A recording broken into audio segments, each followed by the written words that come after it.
Unsay maayo karon? Na si Lolong dia siya tambayan, dia pud siya tulog. Pero murag nilakaw si Lolong. Ginatawag niya, tawag na nila og buang si Lolong, pero totally dili ginabuang. Naalay apan. Pero masugo si Lolong, mangahoy, unsay suguon, manilhig. Sugo na siya. Balita na ko wala na siya i-brief. So ato na siyang palitan og brief. Palitan na to nag-brief na 5 dito sa Quezano. Commute na karon guys kay wala akong motor diya giuluman. Naanak ko sa Quezano guys, pero galisod ko og pangita sa size ni Lolong kay XL manggod si Lolong nya kasagara mga size diri small og medium. Ma'am, panglaki man ni tanan diri ma'am ba? Oo.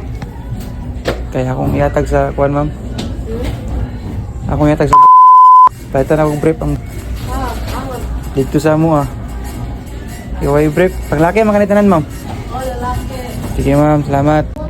Nakakita na ako brief para kay Lolong guys. Guys, nana si Lolong dia. Ato nang iatag ang brief nga atong napalit. Ano lang to? Ay! Pre!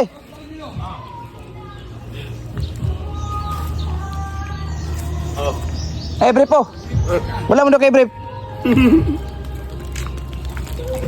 Bago na. Oh. Tawag lang. Bago na, bago. Tawag lang. Dira.